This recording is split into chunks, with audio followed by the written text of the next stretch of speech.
things we're dealing with are threats to humanity unlike anything the world has ever seen before.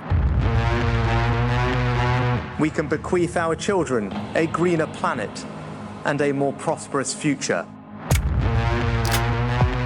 That's what climate change is about. It is literally, not figuratively, a clear and present danger. If unprecedented changes are not made and made soon, there will be irreversible damage to the planet. Zero carbon. East Talk. Hello and welcome to Zero Carbonista Series 5, Just Stop the Tories. I'm Ian Collins and this is the UK's #1 environment-based podcast. If it's green, it is in. And to be honest, Dale, I no longer know how to introduce you because you're a man of many monikers and names. What's going on? I have as many names as you have hats. Correct. That's a lot of names. Yeah. So, the story here is I got a new name from an FT piece a few days ago now, maybe about a week ago. There was a big piece about Labour funding, and my new name is Labour Mega Donor, or new title, or I don't know, whatever you call it. But off the back of the FT, the Telegraph and the Times and all kinds of other people picked it up, and I'm now called the Labour Mega Donor, where if you just go back to last summer, the summer of Just Stop Oil, I was an eco-zealot, according to Rishi Sunak, an eco-yob, according to The Sun, a JSO funder, that kind of stuff. And now, well, I'm a mega donor. And I like the mega donor because it would normally be sort of Labour donor or Tory donor, whatever. But, I mean, is there a bar that is set for what constitutes mega? Yeah, I mean, I guess there is now. It's never been said before. You know, I mean, the Tories have been given millions of pounds by numerous people, but they've never been called mega donors. But, you know, I don't care. You're our mega donor. That's the thing. Yeah. And it was a great story actually about Labour and how they're going to match this new doubling of election spending that the Tories changed the law, doubled the limits on election spending, hoping to drown everybody out. The new limit is 35 million. And the positive thing coming out of this is Labour say they're confident they're going to raise that sum of money. Yeah. And it'll be the first time there's ever been parity in our election in spending between Labour and the Tories. Interesting. And I'm a part of that. Well, let's have a look at, as we move to the end of February, lots of unsavoury records are being broken in the world of heat and the environment. Yeah, it looks like, I mean, we're just days away from the end of February now, and we're on course for the world, actually, to have the hottest February in recorded history. It's not just happening here in Britain, it is happening around the world. And we had a record already, January, December, November, October, September, August, July, June, and May. I mean, that's a long list. That's nearly a year, and it's going to be the hottest February ever. And it isn't just that. We're talking about oceans as well. Oceans warming, usually on winter days where things like this wouldn't happen. So the whole thing is kind of almost this perfect storm of doom, as it were. I mean, that's right. I mean, last year we exceeded the 1.5 degree threshold of the Paris Accord for the entire year. That's about 10 years before scientists thought it would happen, let alone happen for a year. And ocean warming is so incredible that the charts that chart it, quite literally, are in new territory. You know, we're like off the axes of the charts that are tracking global warming. Someone's making new charts to allow for the charts are now wider. To allow for the new. It's not funny, is it? We laugh about it, but it's not. No, it's only funny because of the sheer breathtaking incompetence and the fact that some people go, "Well, that surprises us." Everyone else is going, "Well, what the? Where have you been for the last 20 years, you dickhead?" Yeah, it's like that, or you know, there'll be the Hartley Brewers of the world saying, "Oh no, you know, a good friend of mine told me it's got nothing to do with humans. You know, somebody did this on purpose, or I don't know, the scientists are crooked, or some rubbish, bees or something." Yeah. You want us to all live in caves. It's like at this rate, caves will all be all we've got left. Yeah. Well, you're reinventing the wheel, of course, Dale. That's right. And the cow. Famously. The mega wheel, I think it is, actually. I'm the mega reinventor. The mega reinventor. Let's look at DEFRA, our friends over there at the Department for Everything Farming and Rural Based. Officials apparently buried analysis showing some pretty dire financial prospects for hill farmers. I love this story. It came out this week, actually. DEFRA officials did bury some analysis. The analysis itself was meant to show pathways for farmers post-Brexit. And the conclusion of it was there weren't any, and that the findings were so dire they couldn't possibly share them with farmers because it would make them sell up. Wow. I mean, bearing in mind, a lot of the farming fraternity were kind of encouraged to vote for Brexit because they were told, well, there's some real sunny uplands around the corner and life's going to be fantastic and you'll be able to sell a pig for £1 million and whatever else they were telling them. I'm sorry, that's so funny. I mean, yeah, absolutely, you're right. Farming was one of those sectors that were told how fantastic it would be, and it's turned out to be exactly the opposite. Fishing was another one. You remember? The other one, yes. Farage jumped on a little boat and came up the Thames, didn't he? Like, campaigning for the fishermen who'd been screwed by Brexit as well. A big human cod. Yeah, big human. Yeah, I don't know. Anyway, don't go there. Well, the fishing thing appealed because it sounded like it involved borders, our territory. Yeah. You can draw the line around the borders. This is our territory. And it was a Dunkirk thing, wasn't it? The little boats up the Thames. It was, invoked all of that kind of feeling. All that bullshit. And that's why it was all based on a feeling, really, rather than fact, which is kind of slightly disturbing. Oh, it's incredible. I mean, it was the government of the day that sold us this pile of nonsense that we had the upper hand. We could negotiate better deals with Europe than we currently had, and that didn't happen. That there was a whole world of opportunity out there that we couldn't access because we're in Europe. That was untrue, and it didn't happen. I mean, nothing about Brexit that they claimed actually happened. Here's a question from Neve who says, is there any chance of Sunak calling an election in May? And do you think the way Sunak is delaying it is counterproductive for Tory interests? So it's interesting because only yesterday I heard a bit of a rumbling from, I would say, a good source that this idea that it was going to be in the autumn has changed and it could now be in May. Yeah, well, I tend to think of HP as a good source. I don't know any others. I'm with you on that. There has to be a chance of May. I mean, we're all just guessing all of the time. There has to be a chance of May. Has to be a chance of October. There still is a slim chance of next January. I mean, because he's running scared of the polls. Nothing is going right in the economy, in the running of our country. It's just bad news after bad news. And you got to think maybe at one point he goes, oh, f it, look, I'm going to lose this thing. I might as well get on with it. Or maybe he's going to cling on for grim life, if that's what you can call it. So I just don't think I know, and I'm not going to guess when it comes. And even when, I said at the beginning of this, a good source, I should really kind of qualify that because they're usually wrong. And I don't mean my source, because ultimately, even those closest to, the corridors of power don't really know. They can only take an educated guess. And sometimes it might be a good educated guess, but sometimes it might be bullshit. Yeah, and of course, Sunak in particular is in the habit, and the Tories are in the habit of leaking things that they may do to see how the public reacts before they decide if they're going to do them or not.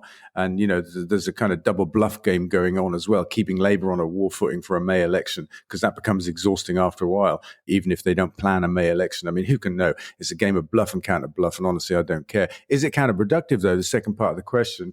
I think yes and no. I don't think they have any chance of winning an election this year anyway. It's not helping them that they're not calling an election because things are just getting worse. Yeah. What about this story? Have you heard about the wind-powered oil tanker? Yeah. Oh, I have. What the hell's going on there? Is that kind of a double? Hang on, it's wind-powered. That's a good thing. It's an oil tanker. That's a bad thing. What's going on here? Yeah, we looked at this some years ago, and the idea was basically to put sails on big ships, not just oil tankers, but big container ships, cargo ships, that kind of stuff, bulk carriers, because these things, they burn an incredible amount of oil, the dirtiest oil on the planet, make hideous pollution and all that kind of stuff, and they aren't sails that are made of material like the conventional ones that flap in the wind. These are wings like you might find on a windmill. It's a wonderful idea.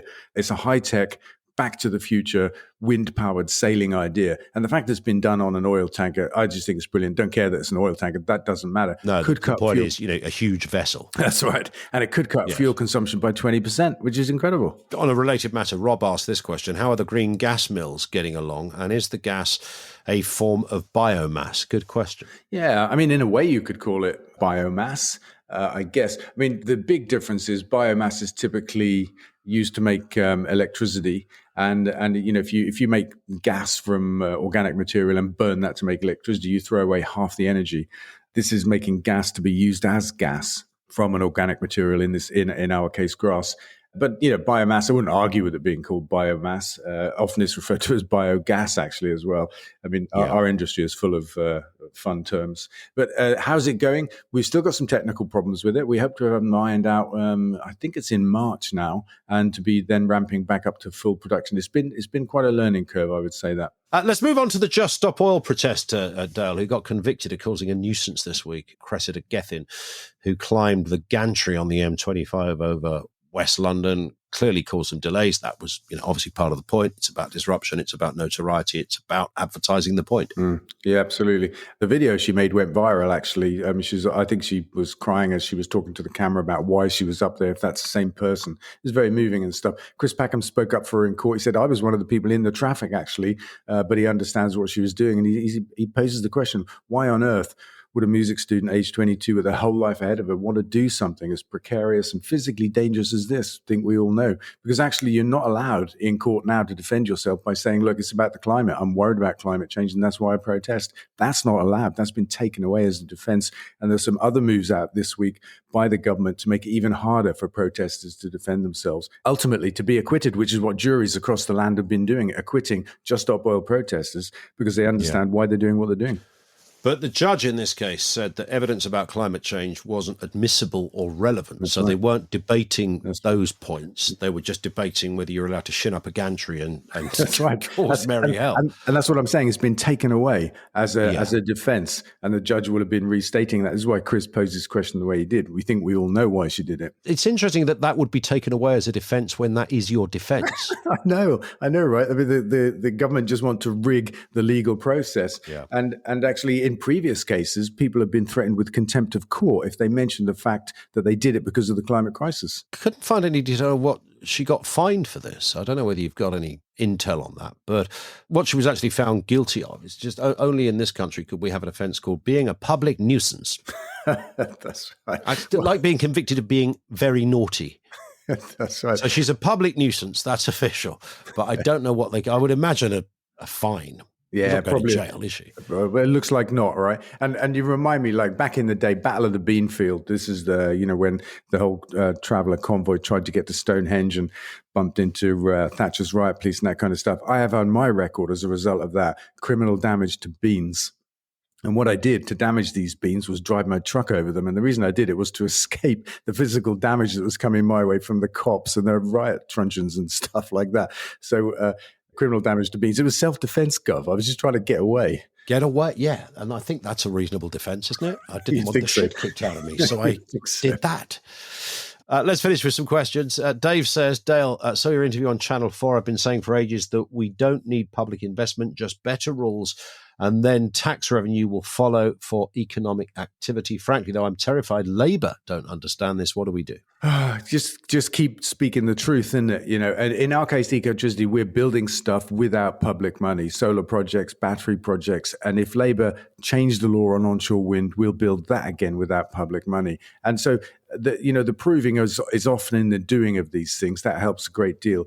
And I think, that's how we demonstrate what works. This in from Oscar. What are some of the most frustrating but common misconceptions about climate change that you hear? I'm just going to go with the China one, right? That if China doesn't do something, then it doesn't matter what we do, and therefore we shouldn't bother or worry about it. I mean, that's the biggest bollocks in the climate debate, especially since China are actually world leaders. And if it wasn't for China, I think we spoke about it last week, it would cost $6 trillion more to get to net zero for the whole world, which is about 20% of the total cost. If it wasn't for China, that's what it would cost more. So it's quite arse about face, really, to say, the problem is China, and if they don't do something, why should we? Final one from Josh, who says, with British Gas announcing massive profits during a cost of living crisis, what can a Labour government do to show support for the electorate whilst promoting an environment for private sector investment?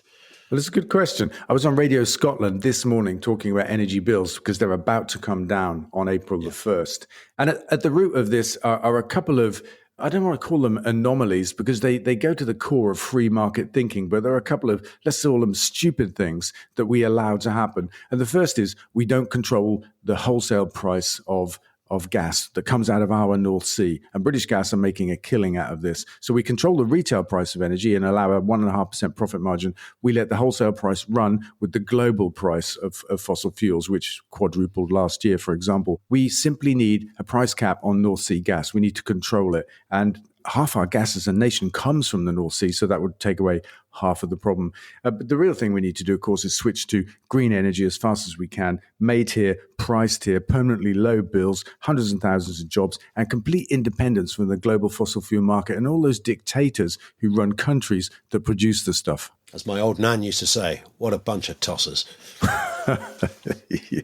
Gail, we'll speak in a week's time. Nice one. I'm looking forward to it. That is it for this episode. Don't forget to follow this podcast so you get each new episode automatically. And, of course, follow Dale on social media, which is twitter.com/DaleVince, facebook.com/DaleVince, and on TikTok. What is it? Two. It's two. That's it.